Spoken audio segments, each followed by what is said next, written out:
Alright, magandang hapon ho sa inyo dyan mga taga Davao City, taga Mindanao, taga Luzon, Visayas, no? Sa mga Davawin yung wala dito sa Davao City pero nagmamasid, no? Pinagmasdan ho yung mga vlog ho natin. At maki-update kung ano nga bang ganap sa Davao City ngayon. Meron ba tayong kinakaharap dito? I mean, binabagyo ba tayo sa Davao City? Tayo ba inulan? Well, the answer is no. We don't affect, no? Directly. Hindi tayo apektado directly ng Uwan, typhoon or typhoon Uwan. Dahil nga sa ang ating binabantayang bagyo na si Typhoon Uwan ay nasa ano na siya ngayon, no? Nasa may Catanduanes, I mean Bicol Region, Aurora and Isabela, basta sa may north, east, west Luzon, no? So sabihin natin Luzon na lang as a whole kasi affected ho lahat ng lugar sa Luzon. Even Palawan, no? So even Palawan is nasa ano sila, kumbaga nasa category of signal number 1. So signal number 5 na yung typhoon ho natin, ha. Ibig sabihin yung ganun kalakas ang bagyo. So remember ho natin, alalahanin ho natin yung mga naalala ko lang ng mga mapaminsalang bagyo dito sa Pilipinas na dumating is yung number 1 na, I mean hindi man number 1, no, pero yung pinaka-latest na lang, no. So back in 2012, that's Bagyong Pablo, if I'm not mistaken. That's December, no, sometimes in December year 2012 kung saan thousands din ang namamatay nun sa may rehiyon, I mean sa probinsya ng Davao de Oro and Davao Oriental and some part of Surigao del Sur and also Agusan del Sur. Okay, so dito sa Davao City ngayon, hindi ho tayo affected ho dito sa Mindanao, no? Like wala tayo kahit sa signal number 1, no? Wala tayo dito. Pero meron tayong parte ng Mindanao na naabot pa rin siya ng pag-ulan ng bagyong typhoon, no? So ano sila, nasa signal number 1 ho sila, and that's Caraga Region. So pag sinabi Caraga Region, that's the 5 provinces: Dinagat Island, Surigao del Norte, Surigao del Sur, Agusan del Norte, and Agusan del Sur, no? So yung mga probinsya na ho yun, or as a whole na talaga, no, as a Caraga Region. Although hindi man lahat ng Caraga Region uulan din siguro, like for example yung Trento, no, for example Trento, Agusan del Sur. So that's situated sa may pinaka-boundary ng Davao Region, no. O siya yung parang pinaka-boundary ng Davao de Oro, Davao Region. So in short, maaaring hindi sila uulanin. Pero sa video ho na to, kita ho nyo naman dito, diba? So zoom in ho natin yan. So yung atmosphere na yan, yung hemisphere, ano ba tawag dyan? Yung kalangitan na yan, yung airspace na yan, kita ho ninyo, gray siya, no? Para siyang dusty something, gano'n, no? So hindi ho yan sunstorm, hindi ho yan alikabok, no? Pero tansya ko talaga, that's part of bagyong Uwan, no? So inaabot hanggang dyan. So anong parte ba yan? So possible dyan ay parte na yan ng Bukidnon, in some part of Agusan del Sur and Davao de Oro and Davao del Norte, no? So wait lang, yan yun. Anyway, so yun ang video na to dito. Ano bang meron, no? So gusto ko lang ipakita ho sa mga nagtataka ho dyan, since nga sa sa forecast ng ating mga weather forecaster, yung taga Department of Science and Technology, taga Pag-asa, talagang sinasabi ho nila na sobrang lawak and sobrang wide ho ng range nitong tawag nito si Typhoon Uwan, or yung international name na typhoon na si Phong Wong. Well, tama din naman, hindi naman natin sinabing fake news sila or natin sinabing mali sila. So kumbaga mas maganda na nga yun na binigyan ho tayo ng early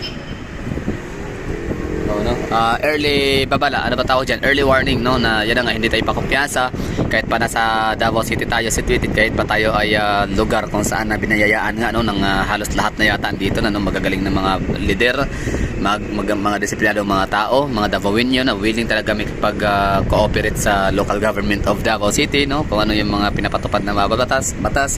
So talagang nagko-comply or nagko-cooperate ho tayo. So plus mga matatabang lupain natin dito to the point na isa tayo sa tinawag na durian capital and chocolate capital of the Philippines, no. For some reasons, bakit hindi ito tumutubo sa ibang mga rehiyon sa Pilipinas ang kakao and durian, no? Maaaring tamad yung iba, hinotel at pulpol ang mga leader dito sa Davao City kasi ang mga Duterte talagang nag-i-implement talaga. Meron silang rules and regulations dito na mamigay talaga sila ng mga seedlings, no? Talagang sinusuportahan ho nila yung mga farmers ho natin sa Davao City, yung ating mga growers. O diba? So yun ang Davao City is swerte nga tayo, no? Abundant, no? And last not but the least, no? So swerte ho tayo kasi situated ho yung geography ho natin sa lugar kung saan hindi siya nadadaanan ng bagyo, no? Yes, lindol, yes, ayan, medyo traumatic experience ang lindol sa Davao City, pero hindi siya ganun ka fatal kasi nga yung mga buildings ho natin dito, as you can see naman mga hagala, napaka-durable, no? May mga building ho dito na nakayilot ho sila ngayon. That simply means na our government is not tolerating those such mga tawag nito, yung mga kulang, no, kakulangan ng kanilang security measures. Pero balik tayo sa Baguio. So yun na nga, no, so Davao City ngayon, since ito nga yung ano natin, yung pinaka-content, no, kumusta ang Davao City, binagyo ba tayo dito? The answer is no. Hindi tayo naka-experience ng bagyo. Walang pag-ulan, no, hangin lang, no, which is normal, no, kasi may mga time talaga na mahangin, minsan naman wala, no, humid. So this time may hangin tayo dito. Itong hangin na to na nararamdaman ko natin ngayon, or nararamdaman ko ngayon, kasi ako lang palangan dito, wala kayo dyan, wala kayo dito, andyan kayo sa malayo. So ito nararamdaman kong hangin ngayon ay ito ay parang masasabi kong oo nga, ito ay kasama, ito ay naging parte ito ng Typhoon Uwan. Hangin nga lang siya, wala siyang kasamang tawag nito, pag-ulan. Oo nga pala, mamaya-mayang konti right after matapos itong ating vlog na to dito featuring Davao City, no, kung kumusta nga ba Davao City, kung inulan ba, the answer naman ay hindi, hangin lang, yes meron. So right after nito is meron akong i-upload ng mga video kahit paano, no, kumbaga imbis na kayo gagawa na maghanap kayo ng mga latest updates sa Facebook, sa Instagram, YouTube, saan pa, no, sa TikTok, Twitter, o sa ano ba mga apps, no, na meron kayong mahanap ng mga videos uploading ng mga netizens about sa kanilang mga lugar. So ako na yung gagawa ko para sa inyo, no. Like meron tayong mga kuha from Catanduanes, Bicol region for instance, or for example, gano'n, no. So Bicol region, pag sinabi Bicol region kasi yan, sila ay ang probinsya ho nila, rehiyon ho nila ay situated ho siya sa eastern part of the Philippines, no. Ibig sabihin ano ba, likuran, no, likod. Likod ba tama? So basta eastern side, no. So ibig sabihin noon kung saan yung mga bagyo dumadaan ho talaga is pinakaon ng parang masasadsaran, no, nung bagyo, landfall, talagang yung mga eastern side of Mindanao. So for example, Davao Oriental, no, sa Davao region, tapos yung sa Caraga region naman ay ang Surigao del Sur and Surigao del Norte, Dinagat Island, and sa may Kabisayaan naman ay ang Leyte, Samar, and of course sa Luzon, Southern Luzon ay ang Bicol region, na ilang probinsya ng Bicol region, and that's Sorsogon, Albay, Catanduanes Island, Camarines Sur and Camarines Norte, and of course sa may Calabarzon, no? So sa Calabarzon ang pinaka-eastern side ho nila ay ang Quezon Province, tapos sa may Aurora naman Rizal, in some point Rizal, yeah, tama. Hindi masyadong Rizal, no? So ano lang talaga itong Quezon Province. Right after Quezon Province ay ang Aurora Province, and right after ng Aurora Province ay ang Isabela, tapos yun nga, no, mga ano pa ba, mga Benguet, wait lang, basta yung mga Cagayan Valley region, no, hanggang sa pinaka-Batanes.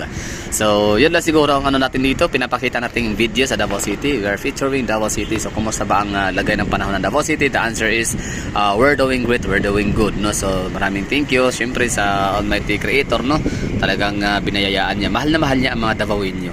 O sabi nga ng mga kalaban ng mga Duterte, mga haters, mga diehard Duterte haters, or Duterte diehard haters, ano ba tawag dyan? Basta Duterte haters, no, sabi nga nila, kakampwit yun, no, mga kakampwit, pinklawan, at saka mga loyalista nga na malas daw mga taga Davao City kasi andito daw yung mga fugitive, andito yung mga drug lords, mga addict, mga kriminal, mga kawatan daw ng mga Duterte. Hindi nila alam na kabalitan ron ang pakiramdam ng mga taga Davao City. We're so blessed, no, of being a Davaoenyo, no. So sana ganito lahat sa buong Pilipinas. Like yan nga, mayroong leader na kahit hindi, alam niyo yun, yung meron kaming local government of Davao City na kahit anong sakuna ay andyan kami handang tumulong, magpadala ng aming mga goods, no, mga ayuda, tulong, financial, hindi lang financial, no, pati manpower. For example nga nitong Cebu, binagyo ang northern part of Cebu, no, yan nga yung mga Liloan, na Danau, no, mga ganong area. So alam na natin yun, no. So Tino ngayon, Typhoon Tino ang naging dahilan sa pagbagyo at pagbaha, maraming namatay sa kanilang probinsya. So ang Davao City ay nagpadala ng hindi lang pagkain, tulong, financial at pagkain, kundi maging mga trabahante, empleyado, trabahante, no, mga lineman, mga skilled lineman, mga electrician, para magbalik ang kailang electricity supply sa ilang lugar. Anyway, so going back nga, I mean, yan lang ang Davao City, yun lagay. Pasensya na, hindi maiwasan talagang mabanggit ko ang mga Duterte kasi nga Davao City equals Duterte equals Davaoenyo equals good governance talaga yan.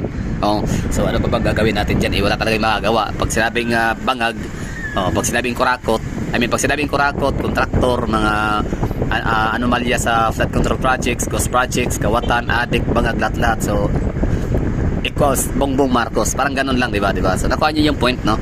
So pag sinabing Davao City, that would be, it's all about Duterte and Davaoenyos and good governance.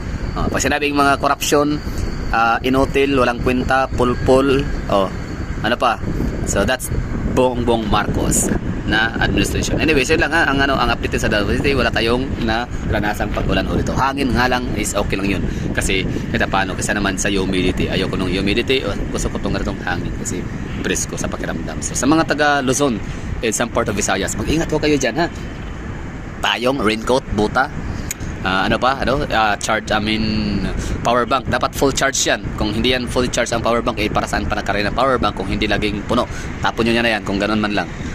Tapos syempre, medicine kit, no? Paracetamol, Biogesic, Neosif, Bioflu, mga Band-Aid, Betadine, anything na mga medical kit ka na bahala dyan. Tapos pagkain talaga, pang yung emergency cases, yun na nga. So dapat meron kayong Skyflix, Kingflix, Magic Flix, Ribisco, anything na mga biscuits and mga pagkain na hindi mababasa sa tubig ulan kasi nga may pakitiho siya. Yan lang ha. So syempre lahat medical, pati yung mga dapat tawagan, mga emergency hotlines, dapat meron din kayo niyan. And of course, kung meron kayong signal, meron kayong TV, hindi pa kayo naputulan ng kuryente, hindi pa kayo nasiraan ng kuryente dyan sa inyong lugar dahil sa bagyong uwan. So manood din kayo ng news, makinig kayo sa radyo. That would be all. Thank you for watching. Ingat. Right after nitong video na to is mag-upload ako ng mga compilations of mga latest lang na mga ganap dito sa Pilipinas na mga nabagyuhan. Yun na nga, yung Catanduanes, Sorsogon, Albay, Camarines Sur, Camarines Norte, and some part of Quezon Province hanggang sa Aurora, Baler, mga gano'n, no? So abangan ho ninyo. Kasi ako nang gagawa ho nun para sa inyo, i-compile ko para meron kayong mapanood. And that's latest ha, hindi ho siya mga lumang mga video na nire-recycle lang ho natin.